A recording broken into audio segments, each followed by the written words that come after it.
रामपुर की जंग पर आजम खान के बेटे का एक्सक्लूसिव स्टेटमेंट देखिए यहां। अब्दुल आजम ने कहा कि इस बार चुनाव सरकार बनाम आवाम है।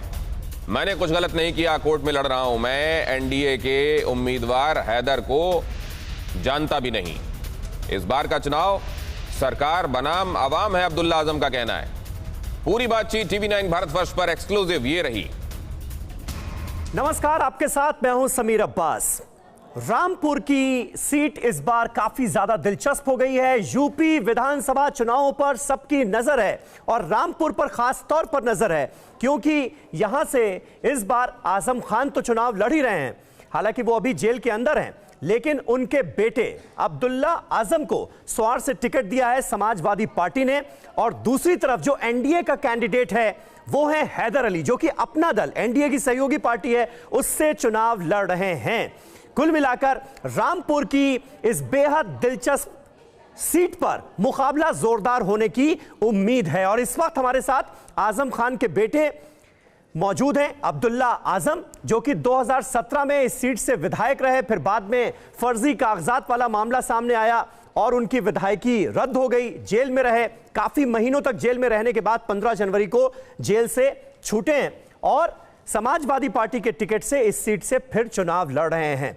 अब्दुल्ला आजम, कितनी बड़ी चुनौती मानते हैं इस बार? 2017 से 2022 में क्या बदलता हुआ नजर आ रहा है आपको? बहुत शुक्रिया। 2017 और 19 में या मैं कहूँ 2017 और 22 के चुनाव में जी फ़र्क ये है कि इस बार किसान जवाब चाहता है सरकार से।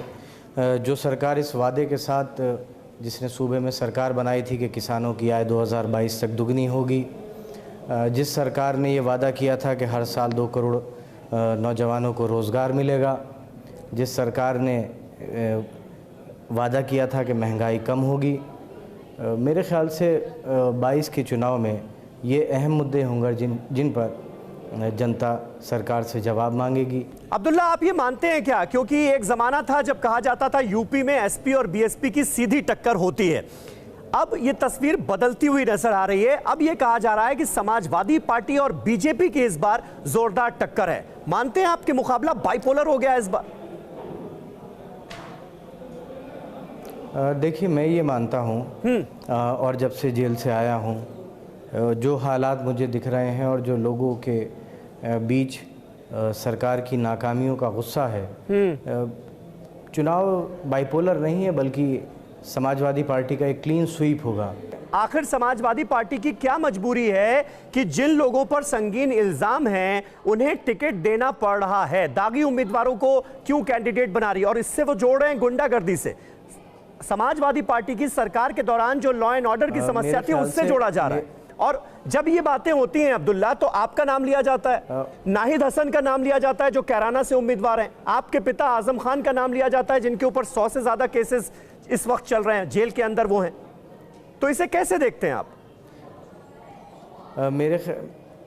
मैं इसे ऐसे देखता हूं कि भारतीय जनता पार्टी को ये बताना चाहिए कि 1 साल और करीबन उससे ज़्यादा तक जो किसान दिल्ली की सरहदों पर बैठे रहे, डामर की सड़क पर सर्दी और गर्मी में सोने को मजबूर हुए, जिन किसानों की बेगुनाही में 700 से ज़्यादा किसानों की शहादत हुई, उनमें से समस्याओं का एक अलग सरकार को, लेकिन ये लॉ एंड ऑर्डर के मुद्दे पर समाजवादी पार्टी को बीजेपी घेर रही है। ज़्यादा जवाब देना चाहिए।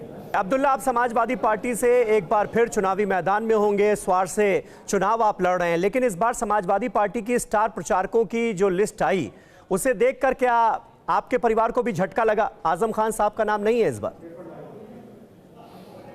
नहीं, ये मैंने कहा ना, ये कुछ चीज़ें ऐसी हैं जो इस वक्त जिनका कोई मतलब नहीं होना चाहिए। जो मुद्दे हैं, जो जनता के सामने और जो देश के सामने मुद्दे हैं, उन मुद्दों पर बात होनी चाहिए। बेरोजगारी पर बात होनी चाहिए, किसानों पर बात होनी चाहिए, महंगाई पर बात होनी चाहिए, कस्टोडियल डेथ्स पर बात होनी चाहिए, पुलिस के द्वारा जो लोगों को सताया गया उस पर बात होनी चाहिए, कोविड में जो लोगों को ऑक्सीजन नहीं मिल सकी और सरकार ने कहा कि कोई शख्स ऑक्सीजन की कमी से नहीं किसी की मौत हुई, मेरे ख्याल से बात उस पर होना चाहिए। अब्दुल्ला ये सवाल मैं एक बार फिर से सवाल जो है वो आपके सामने रखता हूं। ये सवाल मैंने इसलिए पूछा क्योंकि बीजेपी की तरफ से देखिए बार बार इसे मुद्दा बनाया जा रहा है कि ये साबित करने की कोशिश है उनकी तरफ से कि समाजवादी पार्टी गुंडों की पार्टी है, ये तमंचावादियों की पार्टी है। ये बार बार मुख्यमंत्री योगी आदित्यनाथ कहते हैं।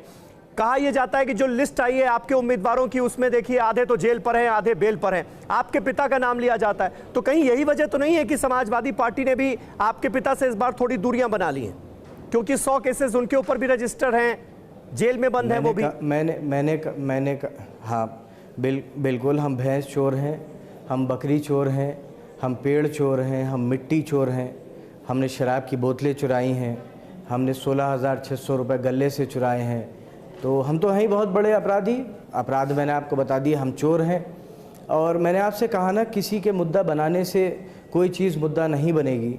जो मुद्दे आज देश के सामने हैं, बात उन पर होना चाहिए, बहस उन पर होना चाहिए, डिबेट उन पर होना चाहिए कि नौजवानों को रोज़गार कैसे मिलेगा, किसानों की आय कैसे दोगुनी होगी, लखीमपुर के बेगुनाह किसानों को इंसाफ कैसे मिलेगा, कोविड में जिन लोगों के साथ जो अपने एक मूलभूत अधिकार है उनका इलाज वो नहीं हुआ, उनके साथ इंसाफ। ठीक है, ये आप अहम बात कह रहे हैं कि इस बार मुद्दे कई हैं। योगी सरकार के खिलाफ समाजवादी पार्टी के पिटारे में मुद्दे कई हैं। कोरोना काल की नाकामियों का आप जिक्र बार बार कर रहे हैं, किसानों के मुद्दे को आप बार बार उठाते हुए नजर आ रहे हैं, लखीमपुर खीरी में जो कुछ हुआ उसे मुद्दा समाजवादी पार्टी बनाती हुई नजर आ रही है और आप भी बार बार उसका जिक्र कर रहे हैं। लेकिन हम रामपुर की स्वार सीट का खास तौर पर जिक्र कर रहे हैं, जहां पर इस वक्त मुकाबला जो है वो अब्दुल्ला आजम वर्सेस हैदर अली है। अब्दुल्ला आजम हमारे साथ हैं और हैदर अली कौन? हैदर अली रामपुर के नवाबी खानदान के सबसे बड़े वारिस हैं और उनके साथ अब्दुल्ला आजम का इस बार मुकाबला होना है। और हैदर अली को अपना दल ने अपना कैंडिडेट बनाया है। अपना दल यानी अनुप्रिया पटेल की पार्टी, उसके उम्मीदवार हैं हैदर अली, जिनका मुकाबला अब्दुल्ला आजम से होना है इस बार। अब्दुल्ला, ये टक्कर जो होगी ये कितने कांटे की होगी? क्योंकि हम सब ये जानते हैं कि आपके परिवार का और रामपुर के नवाबी खानदान का एक अदावत का रिश्ता रहा है, तो वो अदावत क्या इस बार चुनावी मैदान में भी स्वार में नजर आएगी? मुझे नहीं मालूम, आप जिन साहब, मुझे इस बात की मेरी कोई जानकारी नहीं है कि एनडीए ने किसे उतारा है, ना मैं उन्हें जानता हूं और ना मुझे जानने की कोई ज़रूरत है। हाँ। जहाँ तक नवाबों की बात है, तो मैं आपको रामपुर, क्योंकि एक रियासत थी आज़ादी से पहले, मैं आपको रामपुर की रियासत की हिस्ट्री बता दूं। हाँ। कि 1857 में जब आज़ादी की पहली लड़ाई मेरठ से शुरू हुई, जिसे हम गदर कहते हैं, उस और जो फ़ौजें वहाँ से आज़ादी की मशाल और आज़ादी को दिल में, आज़ादी की मशाल दिल में जला कर निकली, वो जब निकली थी तो रामपुर के नवाब ने अंग्रेज़ी हुकूमत के साथ मिलकर उन्हें मारा था और कत्लेआम किया था। इन लोगों ने कभी रामपुर के आवाम को 8वीं से ज़्यादा नहीं पढ़ने दिया, उन्हें उन सड़कों पर चलने की इजाज़त नहीं दी जिन पर नवाब की गाड़ी गुजरती हो। और ये वो लोग हैं जिनकी कुर्सी क्वीन विक्टोरिया के बराबर में पड़ती थी। और अगर शायद नवाब रामपुर अंग्रेज़ों की जगह मुल्क की तरफ से लड़े होते तो हमारा देश 90 साल पहले आज़ाद हो गया होता। जहाँ तक अदावत की बात है, पिछली बार भी शायद वो चुनाव लड़े थे उनके परिवार से कोई साहब, नतीजा आपके सामने है। और मैं कोई नहीं हूँ हराने वाला, हराने वाली आवाम है, जनता है, उसका भरोसा है, उसकी मोहब्बत है, उसका प्यार है। और हम कोविड का दौर देखा है। हैदर अली और हमजा मियां को आप चुनौती नहीं मानते? कि मैं जानता ही नहीं है कौन साहब है। अच्छा, मैं जानता ही नहीं। हाँ। मैं सच में नहीं जानता ही कौन है। हाँ। ना मेरा कोई वास्ता, ना मुझे कोई मतलब, ना मुझे इस बात से कोई फर्क पड़ता है कि कौन किसको लड़ा रहा है। अब्दुल्ला, ये तो आप मानेंगे कि इस बार देखिए परिस्थितियां जो हैं वो बहुत बदल चुकी हैं। 2017 में आपके पिता आपके साथ थे, पूरी तरह से चुनाव प्रचार में लगातार लगे हुए नजर आते थे और उनका इस इलाके में अपना एक अलग ही प्रभाव है। इस बार वो जेल में है, आप जेल से छूट कर आए हैं 23 महीने बाद, तो इन सारे मुद्दों को तो आपके विरोधी भुनाने की कोशिश करेंगे और भुना भी रहे हैं। जो 2017 में नतीजे रहे थे 4 सीटें थी समाजवादी पार्टी के पास, एक ज़िले में, एक कांग्रेस के गठबंधन को गई थी। इस बार समाजवादी पार्टी 5 सीटों पर लड़ रही है। जब 10 मार्च को मालिक करे आपसे बात हो तो आपको नतीजे 17 से बेहतर मिलेंगे, सिर्फ रामपुर में नहीं बल्कि पूरे उत्तर प्रदेश में। चलिए बहुत बहुत शुक्रिया। और जहाँ तक आजम साहब की बात है, अगर कोई ये सोचता है, बहुत शुक्रिया। नहीं, एक बात और कहता चलूँ कि अगर कोई ये सोचता है कि आजम साहब अगर जेल में है तो आजम खां किसी एक इंसान का नाम नहीं बल्कि एक तहरीक का नाम है, और वो तहरीक लाखों और करोड़ों लोगों के दिलों में जिंदा है, और उसका नतीजा आप 10 मार्च को देखेंगे। तो आप उम्मीद कर रहे हैं कि कोर्ट से राहत मिलेगी और आजम खान साहब इस बार चुनाव प्रचार में शामिल हो पाएंगे? बिल्कुल मिलेगी, बिल्कुल, मेरा पूरा भरोसा है, मुझे न्यायालय से पूरी उम्मीद है कि वो हमें राहत देगा। आज तक उसने हमारे साथ इंसाफ किया है, आगे भी करेगा। चलिए बहुत बहुत शुक्रिया, बहुत बहुत शुक्रिया। अब्दुल्ला आजम समाजवादी पार्टी का युवा चेहरा है। अब्दुल्ला आजम स्वार से इस बार चुनाव लड़ रहे हैं। देखना होगा कि इस बार के नतीजे स्वार सीट के कैसे रहते हैं। अपना दल के कैंडिडेट से अब्दुल्ला आजम की कांटे की टक्कर इस बार देखने को मिलेगी। कोरोना धर्म नहीं देखता, जात नहीं देखता, अमीर गरीब ऊंच नीच नहीं देखता। कोरोना सिर्फ मौका देखता है, लेकिन आप उसे मौका मत दीजिए। बस इतना कीजिए, जब कभी दफ्तर से बाजार से घर लौटिए तो इतना ख्याल जरूर रखिए कहीं आपके साथ कोरोना आपके घर तो नहीं जा रहा।